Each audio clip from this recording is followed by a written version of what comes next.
37वां सर्ग। भोग की इच्छा उसके उत्पन्न ही न हो या उत्पन्न हो, पर वह केवल ब्रह्म रूप ही समझी जाए, उन ज्ञान योग का युक्तियों से वर्णन। महाराज वशिष्ठ ने कहा, रामचंद्र जी, इच्छा रूपी विष का विकार दूर करने वाले स्पष्ट रूप से पहले वर्णित हुए भी योग नामक उपाय को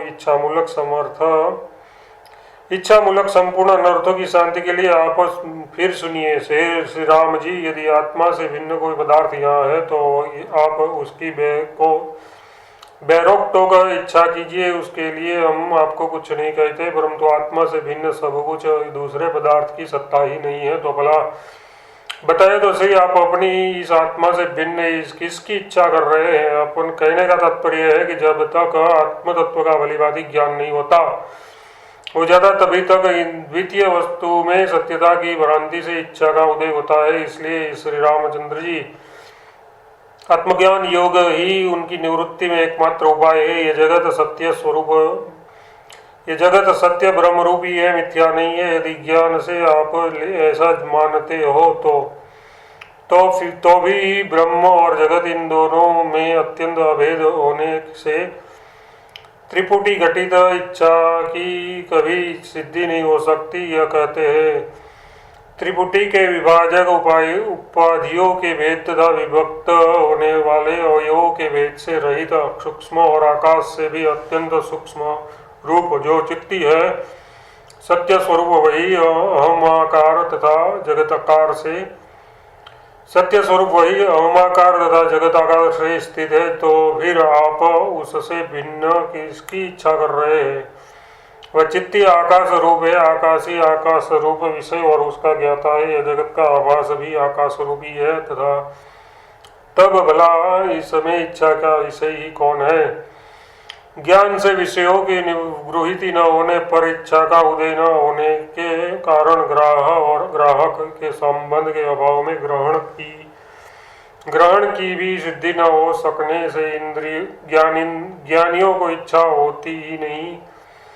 ये कहते हैं, अज्ञानियों की दृष्टि में प्रसिद्धि और ग्राहक का संबंध प्रशांत चित्त हम लोगों की दृष्टि में किसी भी निमित्त या प्रमाण से विद्यमान नहीं है।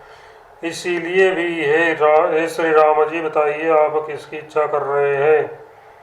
जिन अज्ञानियों की दृष्टि में वह है, उन्हें भी मैं आत्मा से अलग नहीं जानता। तात्पर्य है कि सत्य दृष्टि से वे भी अत्यंत अप्रसिद्ध है। यदि किसी तरह ग्राहक संबंध को सर्वनिष्ठ मतलब आत्मनिष्ठ भी मान लिया जाए तो अभी वह उपलब्ध नहीं होता, क्योंकि असत का लाभ कैसे हो? आज तक किसी ने चंद्रमा को काले वर्ण का देखा है? तात्विक आत्मा में भी जो अविश्रांति है, यानी आत्मा में परायण न होना है, वह यही एकमात्र ग्राहक आदि त्रिपुटियों की सत्ता है। अशास्त्रीय दृष्टि की उपेक्षा से वे ग्राहक आदि असत्य होते हुए भी शास्त्रीय तत्व दृष्टि का उदय होने पर न जाने वह कहाँ चले जाते हैं। और तत्वज्ञान का भी यही स्वभाव है कि असत्य रूप अहंता आदि अपना तत्व जानकर उस आत्मा में ही चले जाते हैं, लीन हो जाते हैं। दृष्टा और दृश्य का वह संपूर्ण नाश ही विशिष्ट निर्वाण है। दृष्टादि और निर्वाण ये दोनों का परस्पर असहभाव भी स्वतः ही है। ये कहते हैं, निर्वाण में दृश्य आदि नहीं है और दृश्य आदि में निर्वाण नहीं है। छाया और धूप की नाई इन दोनों का परस्पर अनुभव यानी अनुभव नहीं है, क्योंकि सहानुभव भी नहीं है। इस पर कहते हैं, यदि ये दोनों साथ होते तो परस्पर द्वारा बाधित हो जाने से दोनों असत्य हो जाते। असत्य में निवृत्ति नहीं है, क्योंकि विद्वानों को निर्वाण, अजर, अमर तथा दुख शून्य अनुभव होता है। तब तो सर्वजन्य प्रसिद्ध दृश्यादि महाकौतुक निर्वाण में दुर्लभ ही होगा। इसका परिहार करते हुए कहते हैं, दृश्य आदि ब्रह्मभूत है एवं यहाँ वह कभी सुखप्रद नहीं है। इसलिए श्री राम जी, असत और अनर्थ रूप दृश्यादि की आप भावना न कीजिए। अब निर्वाण में स्थित रहिए। सुक्तिका में चांदी के समान विचार कर देने से जो कुछ उपलब्ध नहीं होता वह पुरुषार्थ का संपादक कभी नहीं है। इस तरह के दृश्य में अपहव से क्या हुआ? दृश्य के समभाव में महादुख है और असद्भाव में महान सुख है। निधिध्यासन से मनन सहित अभाव शब्द ज्ञानकृत बाध दृढ़ता को प्राप्त हो जाता है। अब हम परम कारुणिक भगवान श्री वशिष्ठ जी दृश्य कौतुक में आसक्त अधम अधिकारियों की जो श्रोता है, बलाद बत्सरना कर उनकी दृश्याशक्ति का त्याग कराने की इच्छा से कहते हैं, हे अधम प्राणियों, संपूर्ण विकारों की अनाश्रय रूप परमार्थ वस्तु के स्वप्रकाश स्वरूप होने के कारण शास्त्रों एवं आचार्यों के उपदेश से हाथ में स्थित आमलक के समान स्पष्ट स्फुरित रहते उसका अदृश्य अदर्शन क्यों पाते हो? दर्शन क्यों नहीं करते? क्या अपनी आत्मा को बंधन में डालने के लिए ही उस दृश्य समूह को भस्मीभूत नहीं करते? जब कार्य कारण भावादि सब ब्रह्म ही है, तभी तो देहादि परिच्छिन्न पदार्थों के बाद से विस्तार को प्राप्त चिन्मात्रक प्रत्यगात्मा में ब्रह्मता सिद्ध होती है। अतः एवं आकाश स्वरूप सर्वात्मक परिपूर्ण ब्रह्म में कार्य कारण आदि दृश्य सत्ता को स्वीकार कर जो लोग ब्रह्म ज्ञान के लिए अनेक साधन ढूंढते फिरते हैं, वह तार्किक मृगों या शिष्य मृगों से हमें कोई प्रयोजन नहीं है, तथा कार्य कारण से परिपूर्ण उक्तियों में ही सर्वस्वभाव स्वरूप अविद्या के सिवा और दूसरा क्या हेतु है? जो वायु के स्पंदन में हेतु है तथा जो हेतु जल के स्पंदन में तथा आकाश की शून्यता में है, वही हेतु है सौम्य चिदात्मा के दृष्टि आदि रूप होने में है। यदि कारण है कि विद्वान महानुभावों को आगे चलकर उसका बाध हो जाने से सृष्टि आदि के हेतु के निरूपण में निर्लज्ज बनना पड़ता है, ये कहते हैं जब कार्य कारण भावादि रूप सब ब्रह्म ही है तो फिर ब्रह्म में सृष्टियों की कारणता का प्रतिपादन करना निर्लजता है। न तो दुख है और न सुख ही है, किंतु शांत शिवमय ये जगत है।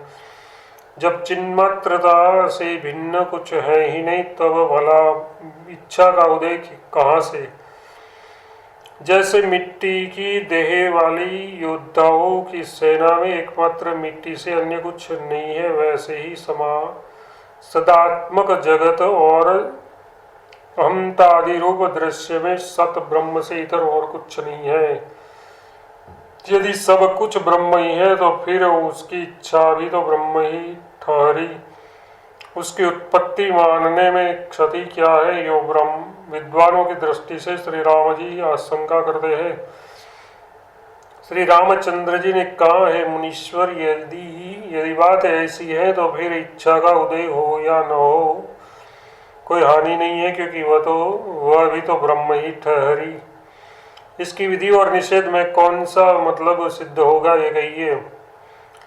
इच्छानुपादने यत्न, इच्छा उत्पन्न हो इस समय यत्न कीजिए। इस व्यर्थ भ्रमों से कौन सा मतलब है? इस पूर्वोक्त युक्ति में विधि और निषेध का निवारण करते हुए भी सच्चमुच तत्ववेताओं की इच्छा का उदय होने पर भी कोई हानि नहीं है, परंतु विद्या से बाधित उस इच्छा का उदय होना ही दुर्लभ है, ये कहते हैं।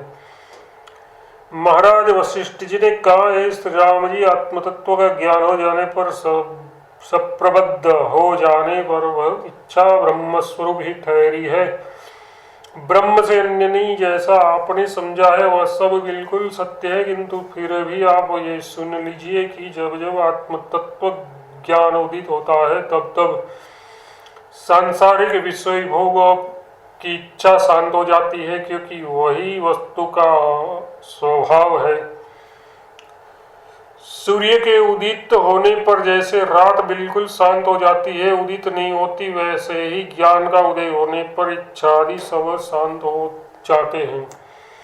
जैसे जैसे ज्ञान का उदय होता है वैसे वैसे द्वैत की शांति और वासना का विलय होता है। तब भला इच्छा का उदय हो कैसे हो? मल का उच्छेद होने से भी तत्ववेताओं की इच्छा के उदय का संभव नहीं है। इस अभिप्राय से कहते हैं संपूर्ण दृश्य पदार्थों में वैराग्य आ जाने से जिस पुरुष की इच्छा कहीं उदित नहीं होती उसकी ये सांसारिक अविद्या शांत हो गई और निर्मल मुक्ति उदित हो गई। उस पुरुष को न तो इस दृश्य पदार्थों में वैराग्य उत्पन्न होता है और न उसको राग ही उदित होता है। केवल स्वभाव से ही दृष्टा और दृश्य की स्वभाव उसे नहीं रचती।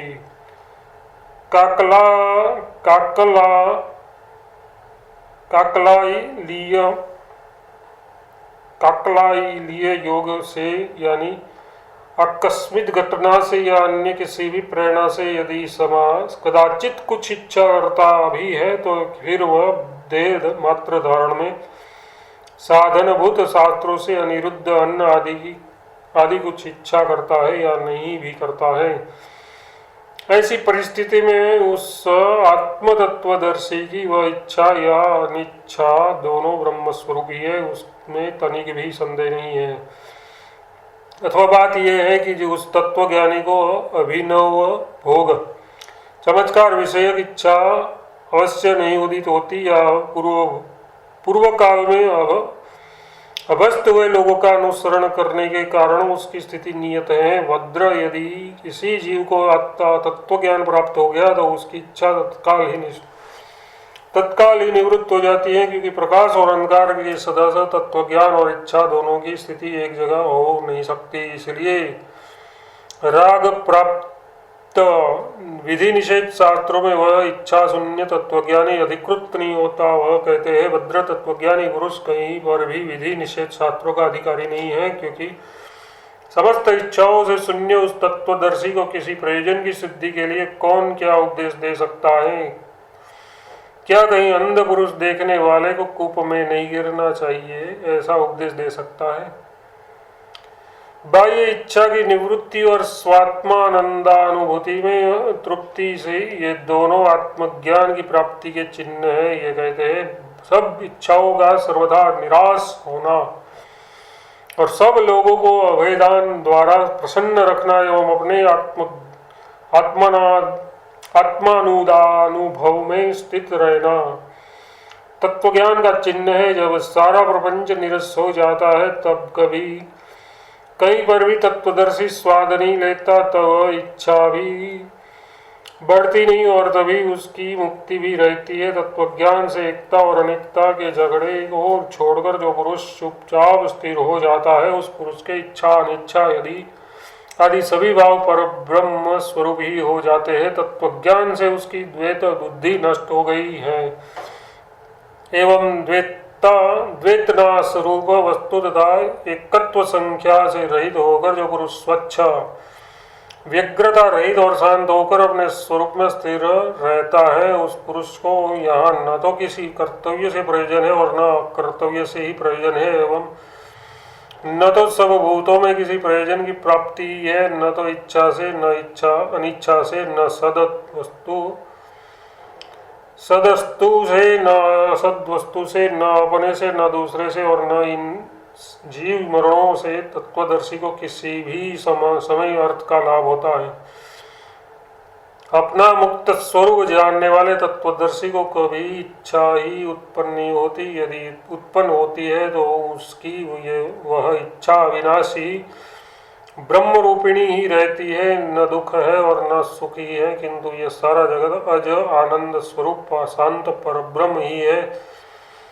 इस तरह के निश्चय से जो अपने भीतर पत्थर के सदस्य अट्टल रूप से रहता है उसी को पंडित लोग तत्वज्ञ कहते हैं। भद्र पूर्व वर्णित आत्म तत्व का निश्चय कर दुख को निरतिशय आनंद रूप आत्मा की भावना से विष को अमृत की नाई सुख स्वरूप बना रहा धीरात्मा योगी ही प्रबुद्ध कहा जाता है।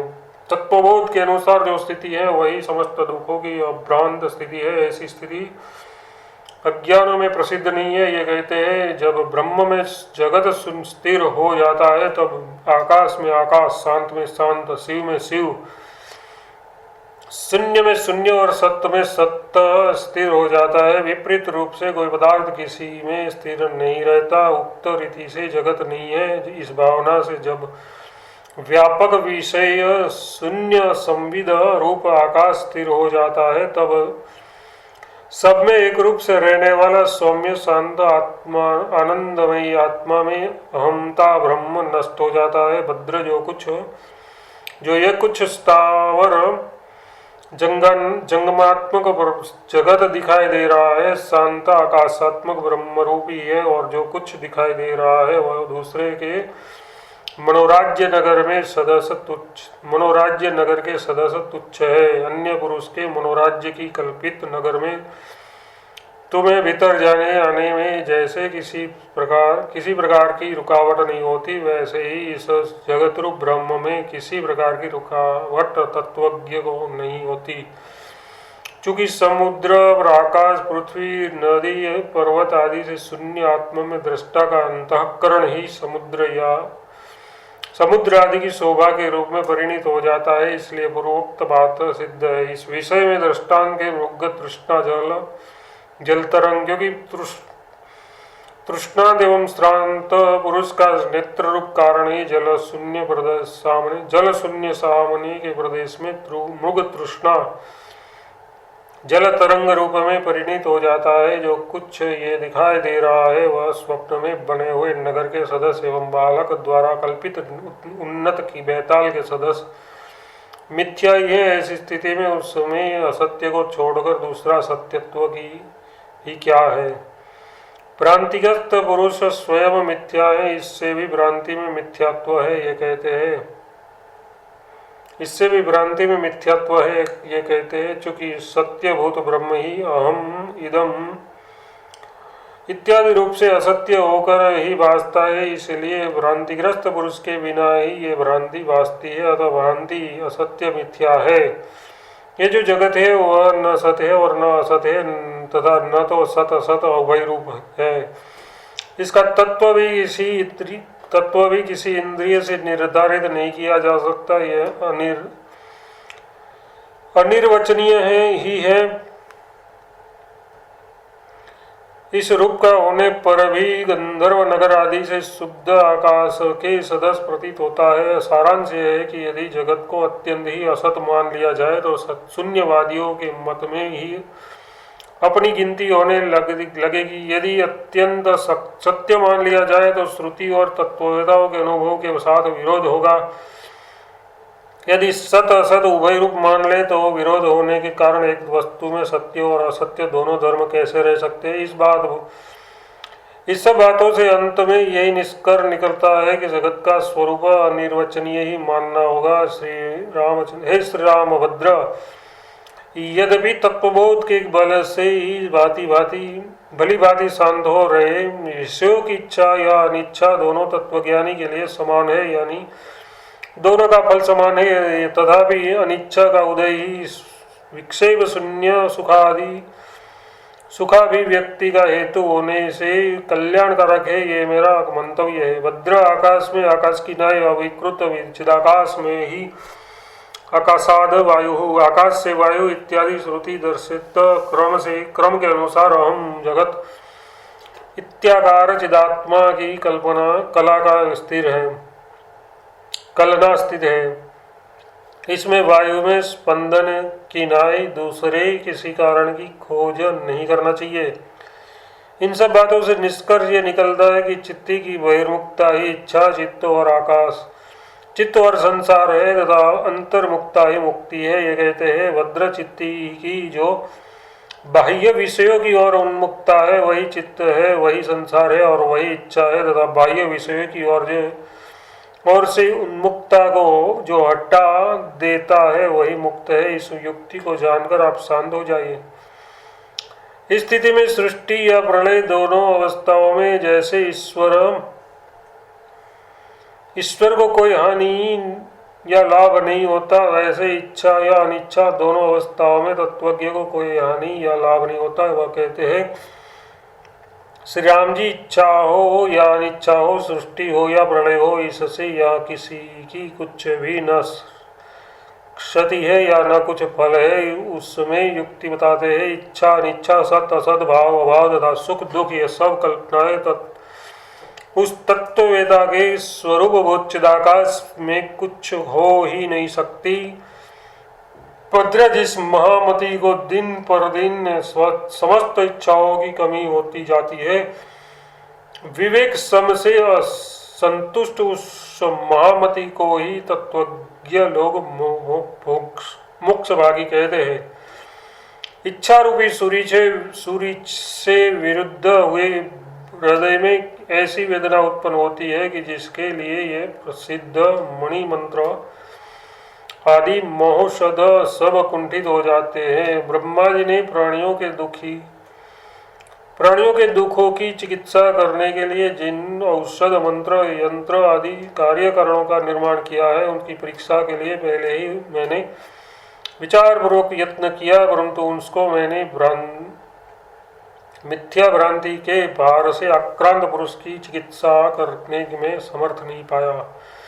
यदि शंका हो कि ब्रह्म सिद्ध किसी उपाय से ही ब्रह्म की चिकित्सा करेंगे तो इस पर कहते हैं, यदि यह कहिए कि भ्रांति सिद्धि यानी हमारी भ्रांति से सिद्धि अवस्तु रूप किसी उपाय से अन्य भ्रांति सिद्ध दुख आदि का निवारण आदि व्यवहार हम कर लेंगे, तो इस पर हमारा यही उत्तर है कि हम लोगों के मनोरथ से सिद्ध अत्यंत विस्तृत मुख से दूसरे के स्वप्न में सिद्ध विस्तृत पर्वत क्यों नहीं निगला जाता।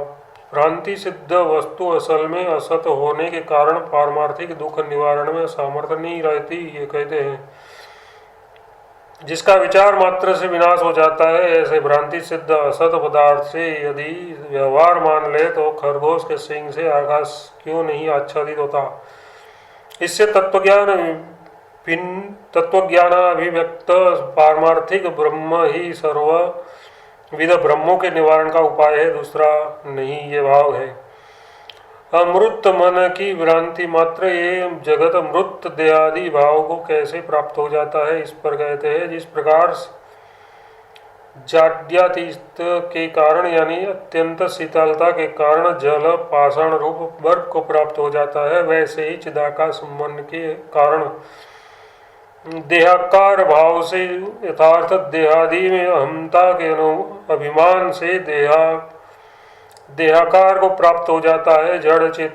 जड़ देह रूप होने पर भी वस्तुतः चित्ती शक्ति अक्षत ही रहती है, विनिष्ट नहीं होती। यही कारण है कि चिद्ध रूप होने से इस असत्य ही वे देहिता का वैसे अनुभव करती है जैसे स्वप्न में अपनी मृत्यु का।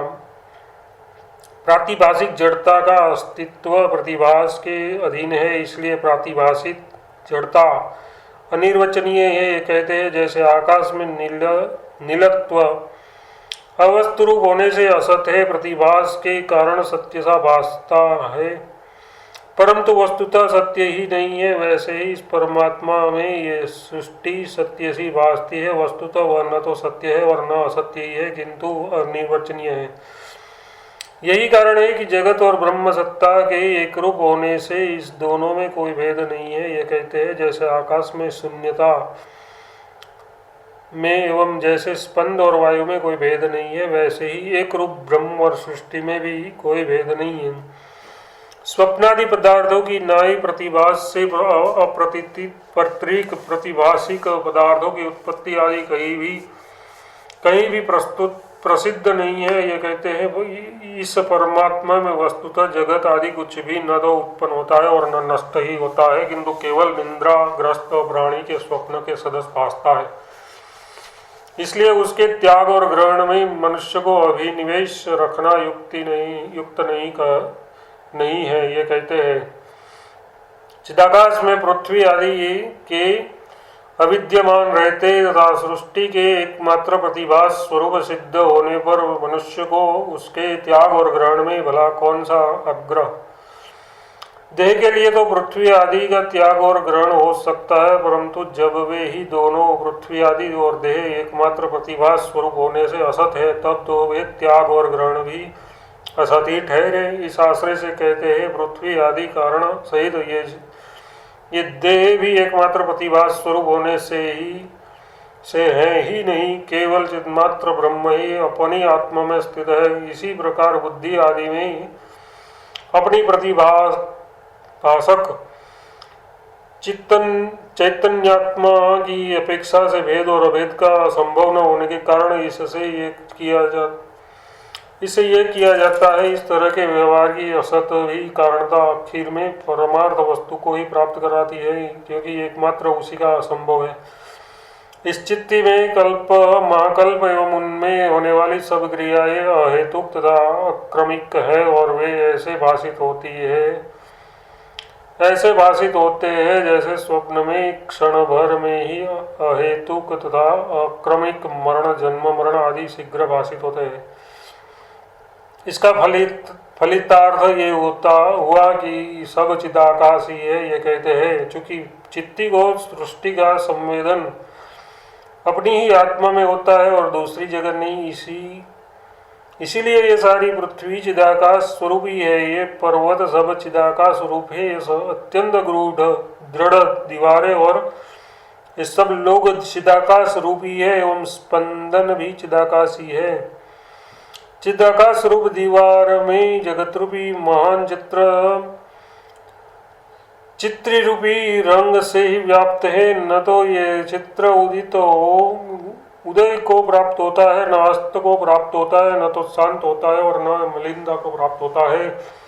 जगत रूपी महत तरंगों से युक्त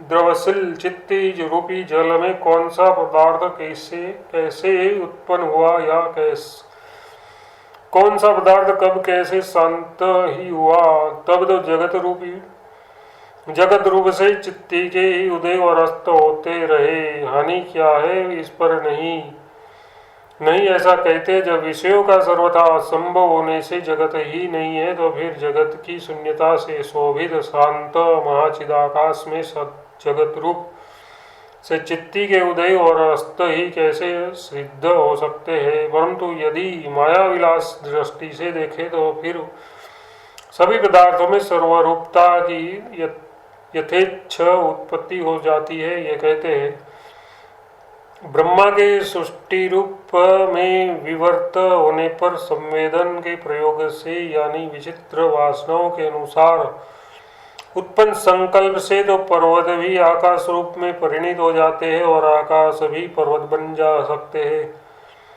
संविद्रूपम सिद्ध चूर्ण के प्रयोग से जो योगी जन आधे निमिष में जगत को आकाश रूप और आकाश को तीनों जगत के रूप में कर डालते हैं, जैसे इस प्रसिद्ध आकाश में असंख्य सिद्ध संकल्प से कल्पित नगर परस्पर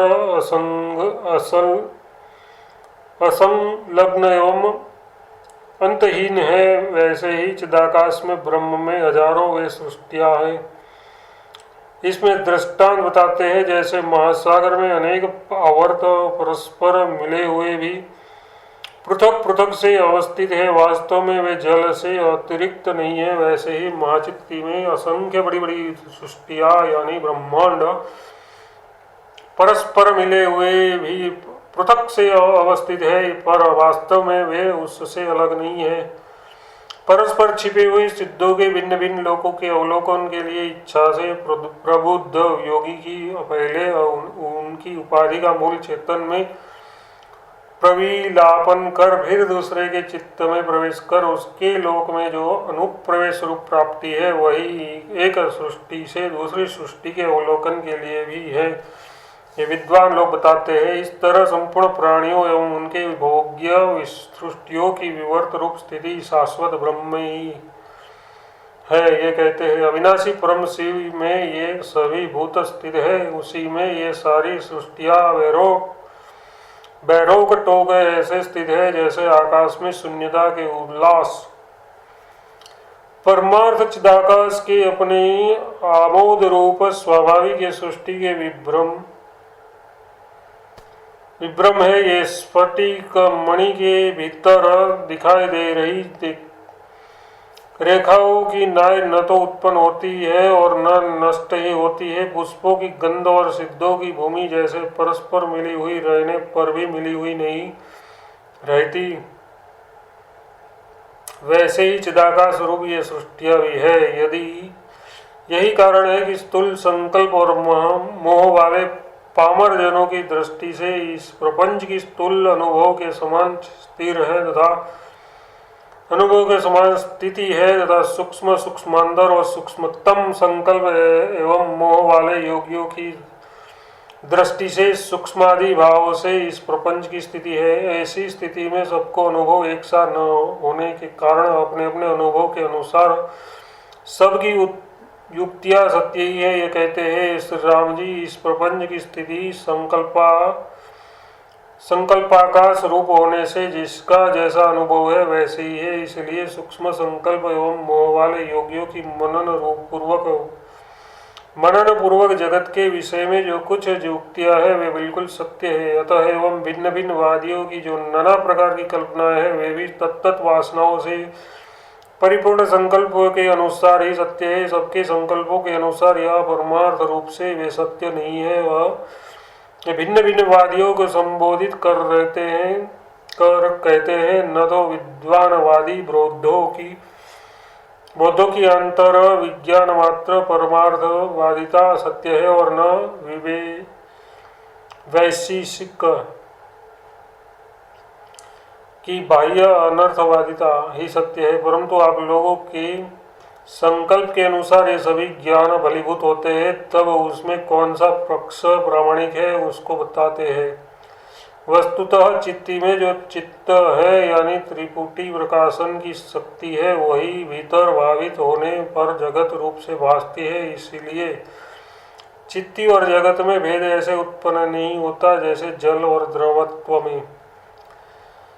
कहे हुए का अनुवाद कर प्राकृत में उसकी योजना करते हुए उपसंहार करते हैं। रामचंद्र जी सर्वाधार काल, उसके अंतर्गत ब्रह्मांड, उसके अंतर्गत 14 भुवन, उन भुवनों के अंतर्गत अहम तथा तत्व आदि भोक्ता, तत्व आदि भोक्ताओं के भोगों के उपकरण रूप इंद्रिय समूह, शब्द स्पर्श आदि भोग्य विषय और उनमें विचित्र भोग, ये सब कुछ ईश्वरात्मक यानी मायिक सर्वज्ञता सर्वशक्ति आदि से संपन्न और परमार्थतः शांत एक अज अविनाशी चिदाकाश रूप ही है। ऐसा निश्चय होने पर राग आदि किसी का भी संभव नहीं है। 33वां सर्ग समाप्त। 37वां सर्ग समाप्त।